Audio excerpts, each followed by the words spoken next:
Coming up on Mornings on the Hill, Syracuse University kicked off a special community service project. And it's working to make life easier for students walking to class this winter. Plus, we take a look at a new game show on campus. All that plus your weather and orange sports coming up on this edition of Mornings on the Hill.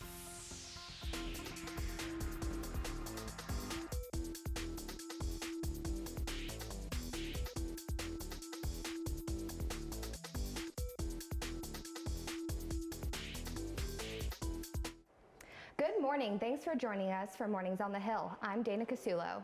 And I'm Michelle Knezovic.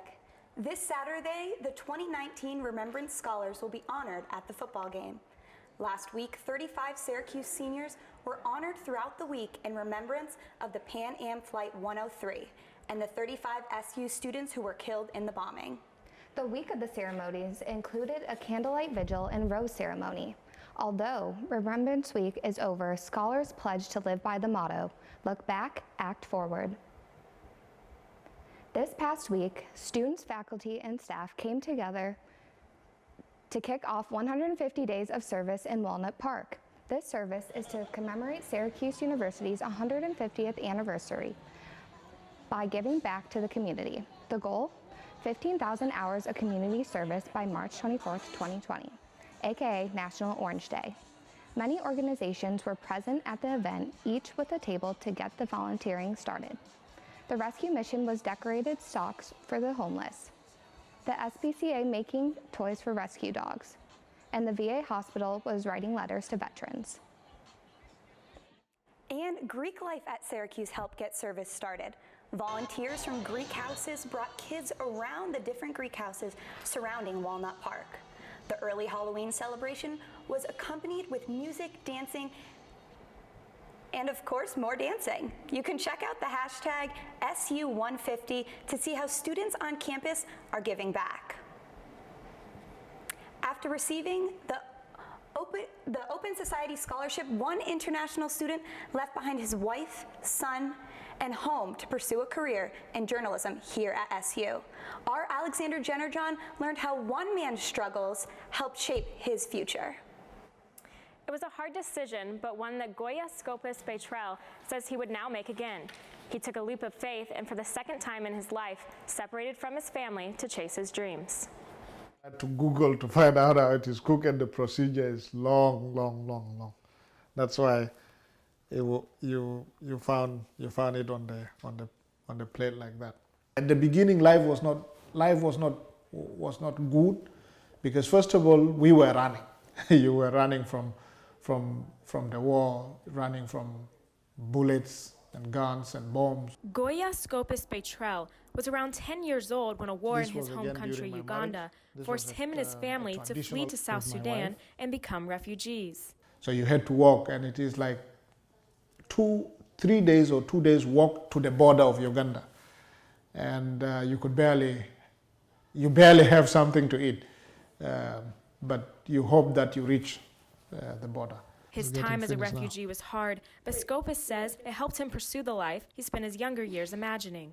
I still say it was a blessing, because it's the reason I have come this far.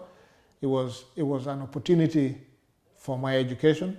Scopus sat in refugee camps and watched members of the United Nations High Commissioner for Refugees read, write, and speak English.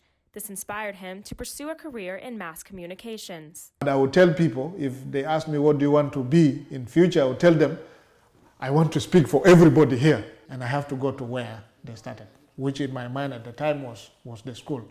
Scopus is now a graduate student here at Syracuse University studying broadcast and digital journalism. And he says he wishes these opportunities were given to him during his undergraduate years. I really like every bit of it, because the school is a super school with a lot of facilities, very friendly professors. Honestly, here, as long as you are working hard, the sky is the limit for you. After receiving his graduate degree, Scopus intends on taking the skills he learned in Newhouse back to South Sudan to report on social justice issues. For Mornings on the Hill, I'm Alexandra Jennerjohn. 2 fraternities on campus have been officially placed under investigation. University officials say ZBT and ATO will be inactive until the investigation is complete. The reason for the investigation is still unclear. ZBT was already on probation through the end of this year after hazing allegations from 2018 surfaced last year. Syracuse University will now plow sidewalks on two busy off-campus streets, Euclid Avenue and Comstock Avenue. These are the two most popular streets for students living off-campus. City officials say Mayor Walsh asked Chancellor Syverud if the university would help with this. SU's decision to add these city sidewalks to their plowing allows the city's contractors to add more routes in other residential areas of the city. Our Shoshana Stahl is live in studio to tell us how the students feel the university taking on this responsibility. Shoshana? Thanks, Dana and Michelle. We actually did a poll on the Mornings on the Hill Twitter asking if students were fans of this decision. 70% of the people who voted said they were on board with it because it affects the daily lives of the students once winter hits, which, as you guys know, that hits fast in Syracuse. 30% of the people said it wasn't worth their tuition money, and that's here on Twitter. But on Instagram, I did a story poll, and we found that 88% of the people who voted on Instagram also were in favor of the school's decision. So from that social media aspect, it seems to be that the students appreciate the school plowing these main streets for off-campus since it affects their daily lives so much. Back to you guys. Time to check your weather for today. Yeah, I hope we won't be plowing anytime soon. Sharif King is live out on University app to tell us what to expect. Sharif, are we gonna have some good weather for Halloween? Hi, we're outside enjoying the fall weather. The last of it, I would say, and you know what? I think it's gonna be a great time. I don't have hot chocolate, but you know, I got a nice jacket, nice layers. I would say it's 55 degrees. It feels nice outside. Humidity is 83 degrees. And you know what?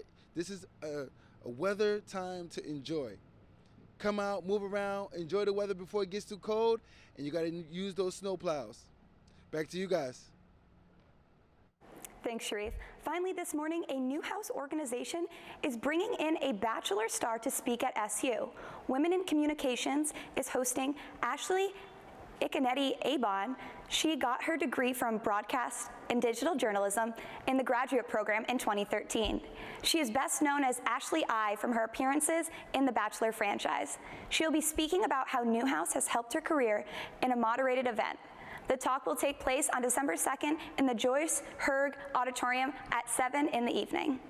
Our Jillian Andrews is live in studio this morning with Noelle to tell us one way you can get conversations started on campus. Jill? Hi, everyone. So, Noelle, thanks for joining us this morning. You are here about TED times SU. Can you tell us a little bit more about that? Yes.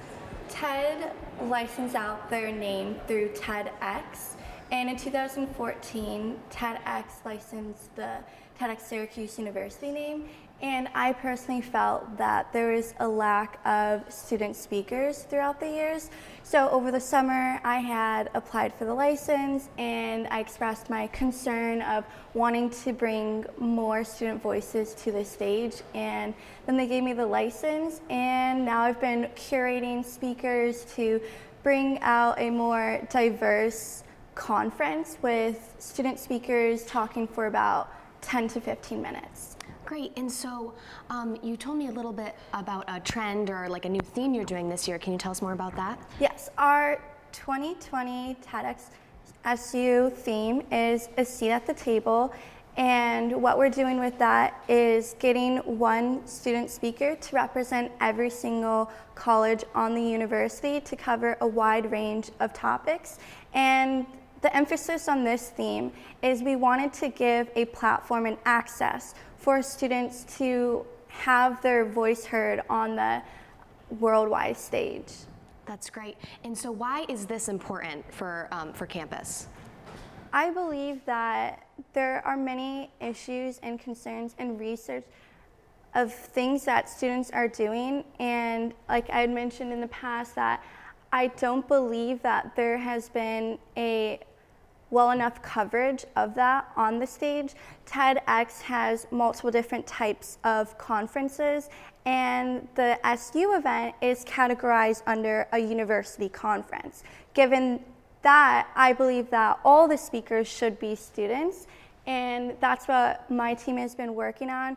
we have different campaigns for each school because obviously the way that Whitman communicates to their students is different from Newhouse, and we split up those responsibilities with my team, and we've gotten a lot of listservs out and have been doing a really good job at communicating to students that there's going to be a change with this next event.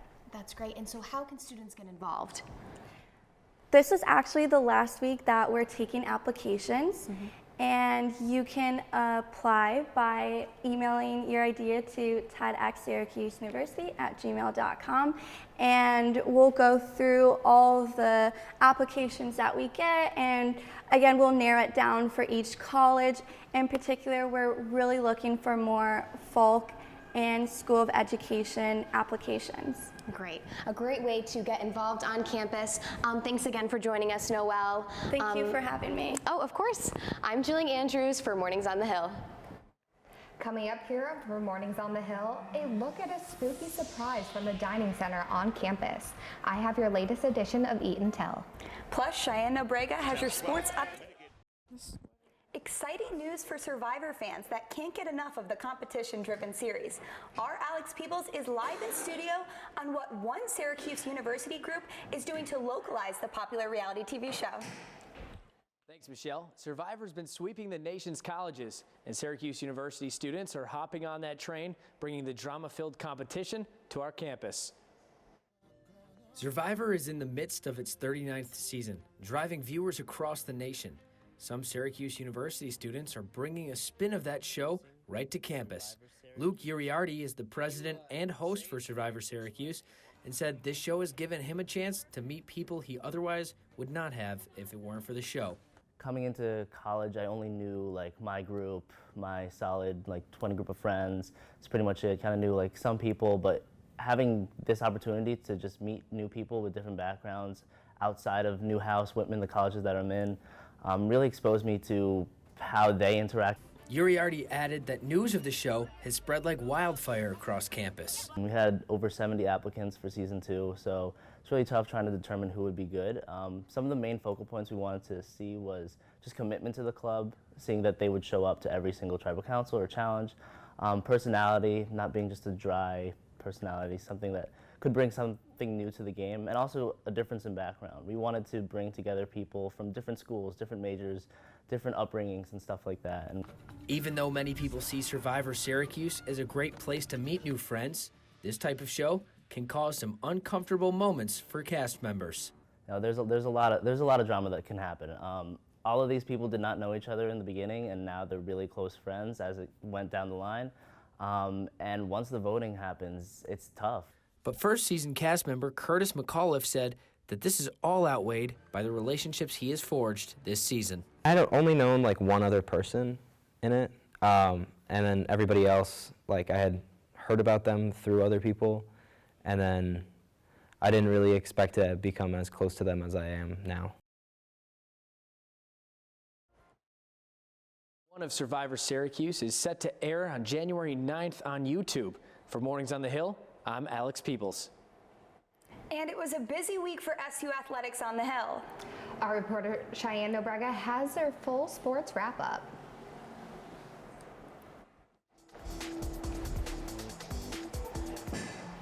Good morning. I'm Cheyenne Nobrega with your Orange Sports Update here on Mornings on the Hill. In their final exhibition game last night, the men's basketball team defeated Carleton 77-58. Elijah Hughes led the Orange with 15 points and 10 rebounds. The Canadian team from Ottawa won all 3 of their games in the House Lawton tournament in mid-October.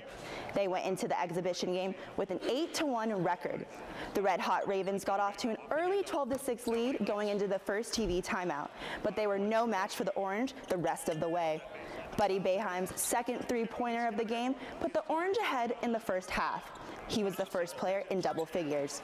The Orange are back in the Dome next Wednesday, where they take on the 2019 NCAA champions, the Virginia Cavaliers. Tip-off is at 9 o'clock. The men's basketball team just landed a 4-star top 100 recruit. Kadari Richmond verbally committed to Syracuse after he visited the campus last week for the exhibition game versus Damon. The 6'5" guard, who can handle the ball and shoot, is a Brooklyn native who plays for Brewster Academy. He is the second class of 2020 player to commit to Syracuse. Woody Newton, a forward from Mount Zion Prep, committed to the Orange last May. Women's soccer is home tomorrow for their last regular season game versus the #1 ranked team, Virginia Cavaliers. The Orange look to finish their season out strong with their second conference win. It is senior night for the Orange, where they are recognizing Sydney Brackett, Georgia Allen, Victoria Hill, Santina Mbangwaze, and Taylor Bennett.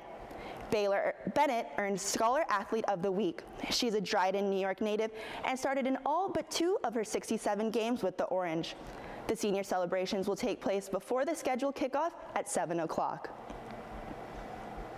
The NCAA voted unanimously to allow student athletes to profit from the use of their name, likeness, and image.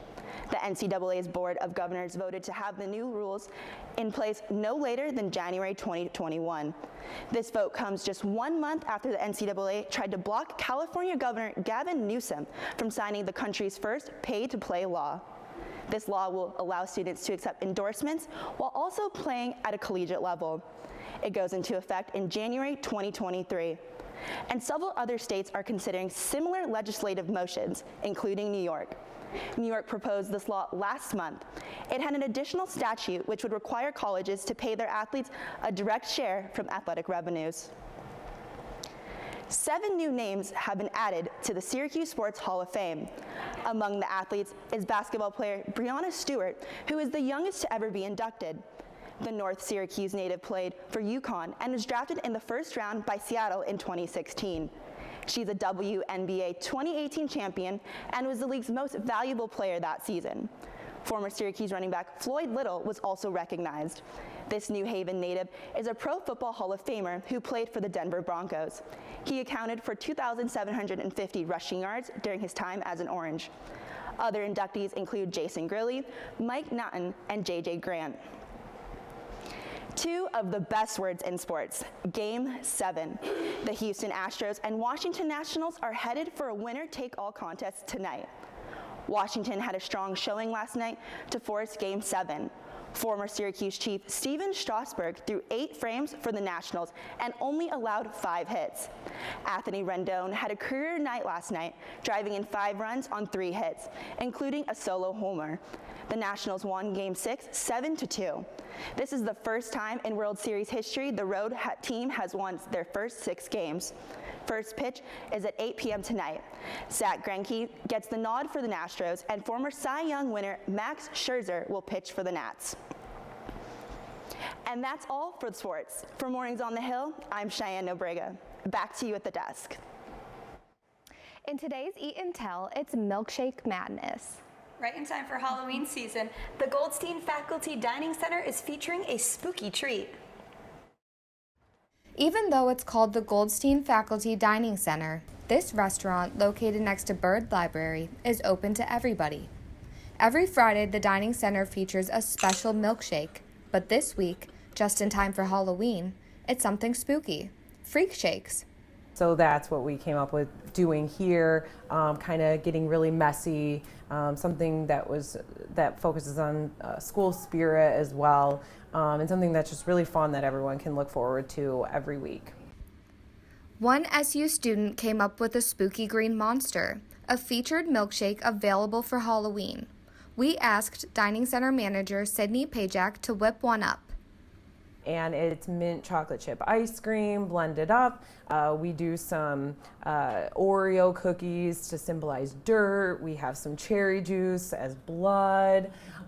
There's candy eyeballs in it. And there's some gummy worms, whipped cream. And again, it's something that's just really fun and really messy. And we've been featuring it all October. The Dining Center also has a Halloween menu, which features dishes such as spooky vegetarian witch soup and spiderweb taco dip. You can always get more information on campus food options at foodservices.com.syr.edu. You can also provide feedback and even suggest menu items too. The Daily Orange is Syracuse University's independent student-run newspaper on Ostrom Avenue, but it won't be there for much longer. Our Morgan Trout is live in studio this morning to talk about the DO's view on their forced move. Thanks, guys. I'm joined this morning by DO Editor-in-Chief Haley Robertson and Managing Editor Catherine Leffert. Thanks for being here, guys. Thanks for having us. So let's talk a little bit about the DO and your house. How long have you been there? Yes, we've been at 744 Ostrom Avenue for 36 years. The DO has seen several homes before that, but yes, we've been here for a few decades now. And how does it feel that you now have a forced move and you don't even know what's going to be in place of that area? Right, so we're sad that we have to move our home for 36 years, but we're also excited to see, you know, this big change and to move into a new place, call a new place our home.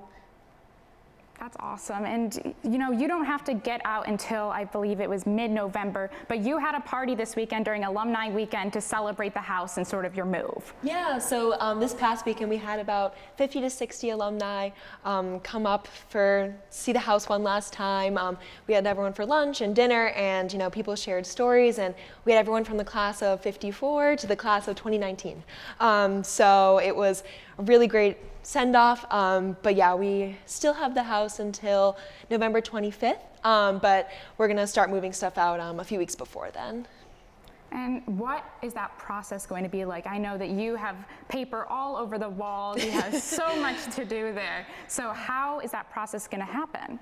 So we're gonna box up everything from the walls. I mean, there's writing from literally when we moved in 1983 up there to last night. I mean, people are always putting stuff up. So we're gonna box up everything, all of our archives. We have 116 years worth of papers in our attic that we're gonna box up and take with us. But Syracuse University is gonna help us with the move. So that's gonna be about mid-November, November 15th, 16th-ish. But yeah, we're really excited for that. And you're the only house that's left on that block. How do you think you pushed off the deconstruction so much? Yeah, I mean, you know, we've been working really closely with administrators to work out a lease that, because right now we lease 744 from the university. We pay rent to them, so it'll be a similar situation at our new house. And so this summer, you know, we've been working all that out, but we finally reached something that I think is going to work really nice for the DO. And yeah, we're excited to see what's in store. It's definitely been a little crazy watching all the houses around us come down, though. I know, but you're the last one standing. The last one. Yes. Thanks so much for coming on. Thank you. Still to come here on Mornings on the Hill. We're going to talk about some spooky weather that we're going to be having this Halloween. Stick with us. Good morning. As you can see, Syracuse has 55 degrees today. It feels really, really good. Humidity is 83%. And you know what? This is a perfect time to enjoy the weather. Get out, enjoy this fall weather. It'll be winter soon, and you don't want to miss out on that. Current temps, as you can see, Pulaski over here, 57. Oswego will remain 57. It looks like we got a good gesture going on. Syracuse, Utica, 57. If we move to Schenectady, it's 58. Albany's 58. But in this area, we'll maintain 57.